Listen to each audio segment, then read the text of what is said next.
दर्शनार्थ गई, दर्शन करने के लिए।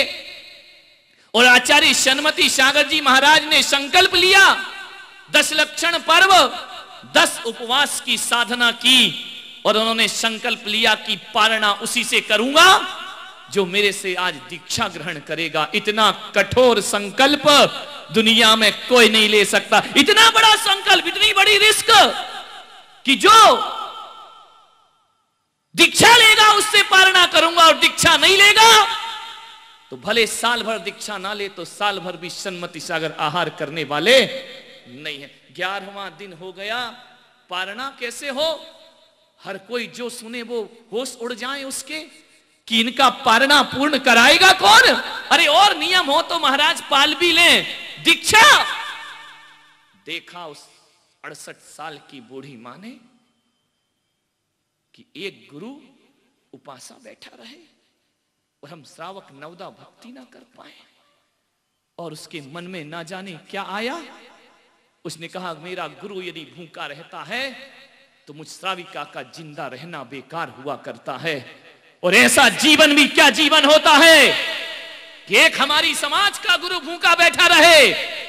और उसने जाकर संकल्प लिया, आचार्य महाराज कोई ले या ना ले 68 साल की बूढ़ी ये सन्यास के मार्ग पे आगे बढ़ती है। और जैसे ही उन्होंने पड़गाहन किया, आचार्य महाराज की पालना हुई और दूसरे दिन उनकी आरिका देवमती बना करके जगत के सामने प्रस्तुत कर दिया। ये आदर्श है हमारे। ध्यान रखना, कहीं भीलनी राम को भोजन कराती है तो कभी बिदरानी कृष्ण को कराती है तो चंदन वाला महावीर को। और इस युग की चंदन वाला यदि किसी को कहा जा सकता है तो आरिका देवमती माता जी को, जिन्होंने आचार्य शनमती सागर जी महाराज की पालना कराई। उनके संस्कार, विरासत। ध्यान रखिए, मैं आपसे पूछ रहा हूं कि आने वाली पीढ़ी को आप क्या विरासत दे करके जा रहे हैं? अपने वंश को, अपनी समाज को, अपने राष्ट्र को आप क्या वसीयत में दे करके जाएंगे? मेरा प्रश्न है आपसे। ध्यान रखना, अपनी जिंदगी जी लेना ही पर्याप्त नहीं होता है, जीना उसी का जीना है जो औरों को जीवन देता हो। अपना जीवन जीकर चले गए और तुमने दूसरों को कुछ ना दिया।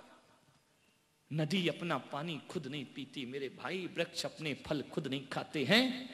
और अपना जीवन खुद ही जीकर चले जाओ तो हमसे बड़ा स्वार्थी कोई नहीं हुआ करता है। अरे ऐसा जीवन जियो कि हमारे जीवन से औरों को जीवन प्राप्त हो जाए, हमारी सांसों से औरों को सांसें प्राप्त हो जाए। कुछ काम करके जाना दुनिया में आने वाले, वो जाते हैं रोज लाखों बेकार खाने वाले। कौन याद रखता है इन्हें? भगवान महावीर हमारे लिए कुछ विरासत सौंप करके गए हैं। ध्यान रखना, दुनिया में मां बाप जब विदा होते हैं तो अपने बच्चों को वसीयत लिख करके दे जाते हैं। अरे गरीब से गरीब मां बाप भी अपने बच्चे को विरासत में कुछ ना कुछ दे करके जाते। कितना भी निर्धन हो मां बाप, उनकी औकात के अनुसार कुछ ना कुछ अपने बच्चों को सौंप करके जरूर जाते हैं। ध्यान रखना, ऐसे कोई मां बाप नहीं होंगे जो अपने बच्चों को कुछ दे करना चाहे। पूरी जीवन की आहुतियां लगा देते हैं मां बाप अपने बच्चों का जीवन बनाने के लिए देते हैं। आपके बुजुर्ग भी आपको बहुत कुछ दे गए होंगे, लेकिन मुझ पुलक सागर से अपेक्षा मत रखना कि मैं कुछ वसीयत दे के जाऊंगा। मेरे पास है ही क्या, नंगा नहाएगा निचोड़ेगा क्या? ध्यान रखिए, मैं आपको वसीयत तो नहीं दूंगा, लेकिन जाते जाते कुछ नसीहत जरूर दे करके जाऊंगा। और एक बात ध्यान रखना, संतों के मां बाप के पास वसीयत होती है और संतों के पास नसीहतें हुआ करती हैं। और एक बात स्मरण में रखना कि संतों की नसीहत में दुनिया की सबसे बड़ी वसीयत छिपा रहा करती है। उनकी नसीहत जो स्वीकार कर लेता है, सारी दुनिया की वसीयत उसको प्राप्त, इससे बड़ी वसीयत कोई है ही नहीं। भगवान महावीर हमें भी कुछ नसीहत दे गए, कुछ वसीयतें दे गए। तुम्हें भी दी हैं, मुझे भी दी हैं।